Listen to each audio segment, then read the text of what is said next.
one more match round left in the 24-25 Premier League season. Unbelievable. We are here to preview all of it in the company of Tim Sherwood and Darren Lewis. Ending off on a high. I've just got to let people know that Tim literally made it with a couple minutes to spare. Be honest, were you on the bus? Were you at the parade? No, I weren't on the bus. It would have been quicker coming through Tottenham. Bank holiday weekend over here, but yeah, we're looking forward to this weekend. It all lies on the Champions League spots. Unbelievable final day we've set up. The title's set up already. The relegation is sorted. It's just about that top 5 and Champions League qualification. Tim, we're going to stick with you. You know all about last day drama, don't you? Yeah. You just got to try and prepare the same way. You hear a lot of managers, a lot of players saying there's nothing changes. It's just the same routine, but it's nonsense. It's complete nonsense. I mean, it is your whole season revolves around this. Obviously, I was chasing a big prize. Goosebumps talking about it now, but bad haircut. No, we're petitioning to bring... That's why we keep showing. Every time we're on the show, we show scenes of you in that season to bring the haircut back. What do you think? What's your vote? I'm not saying anything about haircuts. Oh, come on. Anyway, we've got I don't have the expertise. I love final day drama. I love it when it goes to the wire. It is the year of the underdog. Obviously, Newcastle winning the League Cup, Crystal Palace winning the FA Cup, Spurs finally winning a trophy as well. So it could be an unheralded team in the top 4. Could be Nottingham Forest. What a story that would be. It could even be Aston Villa again, coming from the clouds in a way. To get into the Champions League, the elite European competition, 2 years in a row. What a job Unai Emery will have done if he were to manage that. So great final day, all set up for some real drama. Do any of them have a bird in the crest? I was trying to think then, as you were saying. Yeah. No, in the top 5, because Real Betis are changing their crest. Of course, yes. They said for next week against Chelsea in the final. But you know that all of the teams that have been underdogs and have been successful, the Eagles, the Magpies, the Newcastle, Palace of the Eagles, the Lily Whites have got the bird in the crest, haven't they? The cockerel. And the Liver Bird winning the title. The Liver Bird. Yeah. The Liver Bird. I think the manager's under the most pressure in my eyes is the Chelsea manager. I think having spent all that money, you're expected, as much as they played it down, they're expecting him to finish in the Champions League spots. He has to go away to the City Ground. Let me tell you, the atmosphere at that place is incredible.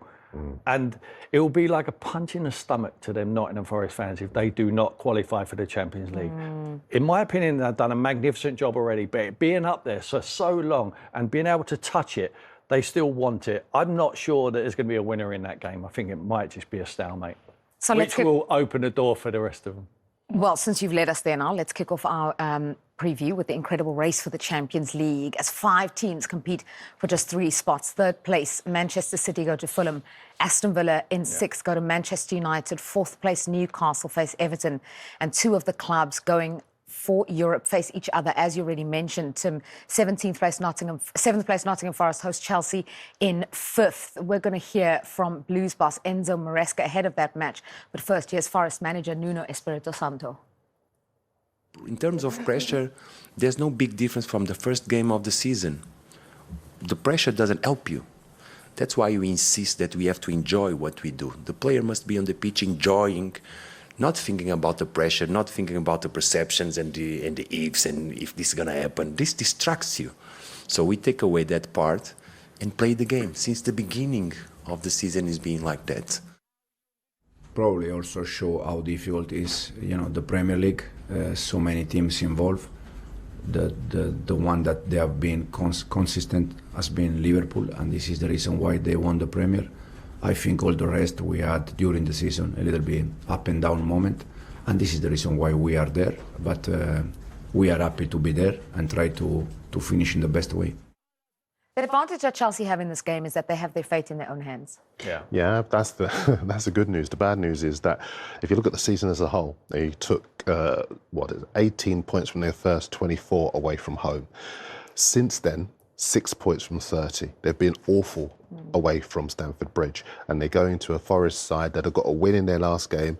The confidence will be back going into this final game, and the mood, the atmosphere at City Ground. I mean, you being a player, so you can speak better to how that mood buoys players on and affects opposition players. None more so than tomorrow, with this huge prize ahead of them, and they've done brilliantly against the top teams this season at home. From the start of the season to now, they just need to finish it off. They're not excellent. Chelsea, by any means. They've got very expensive players, but that means nothing. It's all about, can the team beat the best players? The best players will win in the blue shirts, but the best team and the best team all season, and if he finishes in the Champions League, he has to, listen, he won't, Arne Slot quite rightly should win the Manager of the Year. But if he finishes in the Champions League spots, he will be so unlucky not to win Manager of the Year, Nuno. He's done an absolutely magnificent job with that group of players. The atmosphere will be incredible. Does that add to the pressure that they are under? Was Chelsea playing away from home, or did Chelsea have more pressure because the expectation, you've said it, is on them? No, the expectation's on them. Certainly the manager, because the manager knows what it means to him. I mean, this is the only game Liverpool lost for a very long time, wasn't it? You know, they're going away there and they set the trap, you know, the game plan. They've got the pace on wide areas. Elanga's been brilliant. Hudson-Odoi, when he's played. Morgan Gibbs-White's been a revelation. And the star man has been Chris Wood. I mean, what a season he's had. If he can emulate that season, he would wish he was like 5 years younger and he would be going for hundreds of millions of pounds. You see, when you watch this, you see so many reasons why you would fancy Forest to win this game. The pace and attack that Forest have got, the points of attack that Forest have got. Elanga on the left, Hudson-Odoi on the right. Yeah. In the middle, you've got the striker that Chris Wood, as you say. Chelsea don't have a striker because Nicholas Jackson, for reasons best known to himself, got himself sent off when they needed him most. Cole Palmer hasn't scored a goal from open players in like 14 or 15 games. So as far as Forest are concerned, we've just had a little look at the attack, which for me is going to be decisive on Sunday. And they're so solid defensively as well. I mean, they just soak it up. Murillo's been absolutely magnificent. Milenkovic is centre-back. Anderson, Elliot Anderson, what a signing he's been from Newcastle. They've just got star men all over the pitch, but they're playing at the top of their game. But the top players, the best players, the Stardust players are in the blue shirts, but they need to turn it on. What team talk do you give? You've been a manager on a final day, you've been a player on a final day. What team talk, if you're Nuno? If I'm Nuno, I'm saying them tomorrow, the pressure is all on them. We've done our job. Yes, we want to be in the Champions League, of course we do. We don't just want to play another game. This is special for us. The crowd are going to be with us. We make it very, very... it's going to make it a nervy time for them. Make it very nervous for them Chelsea fans who are coming to watch, and all over the world they're watching. That he knows Maresca's eyes, his back of his head is going to be stared at by the board of directors and the money men who will give him £1.5 billion to spend, or the club. So he's expected to do something. Nuno really, as much as Marinakis is a tough taskmaster, he wants it. They're all on the same side. They're all on the same side. They're going into the Lions' Den there, Chelsea, and it's going to be very, very tough for them. Let me tell you. But if you start giving them a leg up early, nice and solid, early. If you give it away early, they can start playing, they can expressing themselves, and they've got better players than Nottingham Forest. Just very quickly, if you're the Chelsea manager, what's their team talk? Well, it's completely different, isn't it? Yeah, I mean, his game plan is always the same, pretty much, and it's control. We need to take control of the ball, take it away from them. But they're quite happy because they're sitting ducks for Nottingham Forest because they want the ball, and Nottingham Forest don't really. They want to counter when they get it. They're very aggressive the way they get it back, and when they do get it, they go to wide areas and they get it wide and they cross the ball into the box and they fill up that box, and they're very, very dangerous from set pieces as well, Nottingham Forest. The more I talk about it, the more dangerous I feel it is for Chelsea. I think Chelsea might have the quality to score, and Nottingham Forest might just equalise. I just think it's going to be a draw. I really do. I don't want to sit on the fence, but I just think it will go right to the death. Forest will be pushing at the end of the game. Certainly Chelsea will as well. Ears and eyes will be on other games around England, looking to see how opposition are getting on there and the teams what can challenge. Chelsea cannot rely on anyone else to do them a favour. They won't be doing that. No one will be doing them a favour. I don't see anyone doing it, like not Manchester United, for instance, will not do any favours to Aston Villa. Yeah. Aston Villa will win that game. I can't see the way I see Man United performing that Europa League final. I just see there's no way that they can win another football match. Darren, what's interesting for me as well is the scrap element of it. I was at the Forest game against West Ham. Murillo went off on a stretcher at half-time. In the second half, he was there. He played. He was ready to fight. Ilanga's hands were bleeding at the end of the game. They played to 107 minutes, and they were ready to fight. They did fight. They knew they had to win that. Is that another element where Chelsea are going to match them? Julia, I think you're absolutely right. At this moment, you have to have warriors. People who are ready to fight, put their bodies on the line. We know that maybe ill-advisedly, Taiwo Awoniyi did that, and obviously he ended up in a really difficult situation. But I also think that camaraderie is going to bind the players. In their subsequent game, they held up his shirt. They are with him, but they are also determined to get there for him as well. And I think as far as the Forest team are concerned, that willingness to go now and fight for it. It's one game. And we've seen so often, haven't we? We saw it the other day with Spurs. One game to change your destiny, your era. And Forest have got that. But the individual players and their willingness to put their bodies on the line is really, really going to be decisive in this game. The good thing for Nottingham Forest, Darren, is that they haven't got to do anything different to what they've been doing all season. That's that togetherness, the fight, the bodies on the line. They've been doing it. That's what's got them to where they are. Whereas Chelsea, if they can, the early part of the season, they were turning it on, they were playing free-flowing, they were getting the ball to Cole Palmer, who was absolutely on fire. Nicholas Jackson was he's not going to be there, going to have to find other options. The likes of Neto, the impressive players, Palmer has to turn up tomorrow, but they have to try and keep a clean sheet first and foremost. And it's going to be very difficult for them, I really believe that. Tim's going to tune into the game tomorrow and find that there's no game. It's all on Sunday, don't forget. It'll be quiet tomorrow. Where is everybody? And they all kick off at the same time on Sunday. OK, let's hear from the other managers involved in the race for Champions League spots ahead of this final day showdown. We start with Newcastle hosting Everton. And Newcastle will be hoping top scorer Alexander Isak will be fit to play on Sunday following a groin strain. The Magpies are in fourth spot, and no victory against the Toffees will realistically be enough to secure a Champions League place. We'll go for the highest that we can. That's always been my philosophy. We'll go for the top and see where we can go. If that's not to be, then we'll try and then fall in line and try and get the best competition that we can. But Champions League is our aim. No disrespect to any other competition, but that's where we want to be. Arsenal's win over Newcastle last weekend means they are assured of second place despite a difficult run of form. They go to Southampton on the final day, but what do the Gunners have to do next season to win the title? We feel the same way, that we feel that we are capable. It's not just a dream, or not just something you want to do. Do we have everything that is needed to do that? And even if you do, there is a lot of things that are going to play a part to win.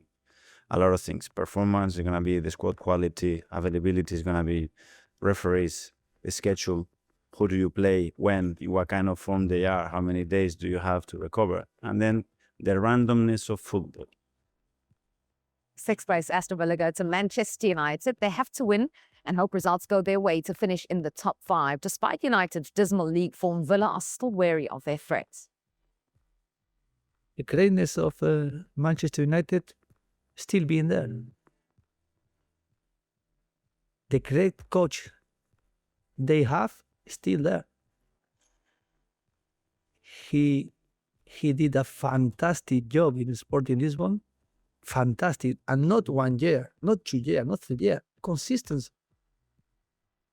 And Manchester City in third spot travel to West London to take on Fulham in their final match. A draw should be enough to see them qualify for the Champions League for a 14th season in a row. It's a really tough game away, always have been. You know, the games we play against Fulham recently last year, it's always 2-1, 3-2, so tight. They have the incredible momentum, and there we won. But always in a tight game, so we play there to win the Premier Leagues because it was at the end of the season every time. We'll be in tomorrow in session, but the situation is clear. So when we play in the Champions League, you have to take a result there. Yes, Colonel Pep also said tomorrow. Okay. So. Right, City have their fate in their own hands. They obviously had a huge disappointment at the weekend, but then bounced back to beat Bournemouth. And so they really only need a draw. Yeah, and they should get that draw as well. Fulham, they were defeated the other day. They're an uncertain team. You never quite know at this stage of the season, at the moment, which Fulham team is going to turn up. Whereas you know that at home, with the crowd behind them, firepower they've got as well, I think this should be easy for City. Yeah, very little for Fulham to play for. You know, for months they've been talking about that points record and they finally got it against Brentford. And now, you know, it's the final game. They want to end off on a high, but City have more to play for. Yeah, of course they've got more to play for. But I just believe that the Cottage is a tough place to go to. And I think Marco Silva and them group of players have definitely got something to play for because the opposition have. So I've always loved that. I like to be a party pooper. You know, I wasn't invited to this party, but I like to gate crash. I think this could be a difficult game for them. I agree with you, Darren. I think they'll get the job done. Either win or they draw. It'd be unthinkable for them to lose and to drop out of the Champions League spots. Like some Marmouche has been on fire. The goals he scored recently are incredible. I think they seem to be nice and solid at the back. Rodri could be up for his first start, or at least he'll play like 45 an hour of that game, which is great news for Man City moving forward to the Club World Cup also. Also, Tim, the sentimental aspect of De Bruyne's last game. Do players think about that? Yeah, I'm looking. Yeah, but he's had all that. He's had the send off now. He's had that against his home fans. But quite right. I mean, there should be a stand named after him. It's anything. I mean, this boy's incredible. I'd like to thank Kevin De Bruyne for being able to talk about him for so many years. He's the King Kev's exactly the right words for him. This guy's just one of the best midfield players we've ever seen in the Premier League, and I've seen a lot, and I've played against a lot of very, very good ones, but, you know, I wouldn't want to play against this guy. You know, left foot, right foot, goals, vision, incredible. Not only his ability, but his demeanour, his aura. He's a great ambassador for any young player who wants to be in the Premier League. I just think he's just an incredible asset to the Premier League, and he'll be sorely missed if he leaves.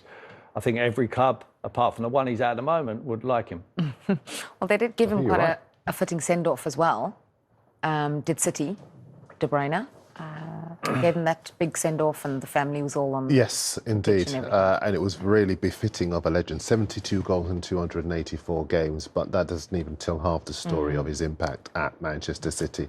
He is the Gandalf of the Premier League, not just Manchester City. He is. He's mercurial. He's a guy, and you've played. You know when there are good players you play with and against, and there are great players, and then there are elite players. Yeah. A guy who can find a pass when nobody else sees it. Yeah. A guy who can score a goal when nobody else would attempt it. He is in that level. He is a Premier League all-time great, and I think that he makes strikers better because he makes their minds up with the quality of the pass that he provides for them. He lifts teams because he is able to impose himself on games when other players' levels might have gone down. He's got that level of expertise. It's funny, actually, a funny story. I interviewed him a couple of seasons ago ahead of the Champions League, last season, ahead of the Champions League final against Inter Milan. And he was telling me when he was a kid, the reason why you said left foot, right foot, he said he used to play football in the garden. He used to kick the ball against the fence, and his parents came out and said, "Please play with your left foot because you're destroying all of our plants and our flowers and stuff."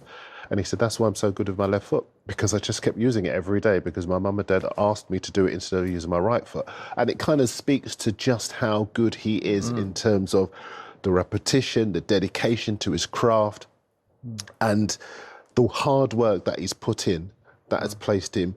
You would say he's on the Mount Rushmore of the Premier League. There's one for you. If you're at home watching this, who would be on your Mount Rushmore of the Premier League? Because I think definitely De Bruyne would be up there. Why I admire him so much is he hasn't had it all his own way. He's not fell off the Lionel Messi tree and suddenly been an outstanding player and someone's just willing to put him in their first team. I think it was Jose Mourinho at Chelsea. They rejected him. They rejected Mo Salah as well, by the way. And he had to go away to Wolfsburg and he had to prove his worth. He'd come to Man City and he's just found a home there. And he's had to fight his way into the team. He's recently as well, he's had to come out of the team when everyone thought surely the manager's going to play him now. No, he's had the injury problems which you pick up, which might dictate which club he actually ends up going to. But you said something really interesting about any club would have him. When he did an interview a couple of weeks ago, he said, "It's the first time for a long time that I'm playing pain-free." And I think that speaks to why he's got so much joy in his game, so much confidence in his game as well. And I think you're right. If you're a Villa, if you're a Newcastle, you take a chance on him. Even if it's on a play as you pay as you play. Try and say that 3 times.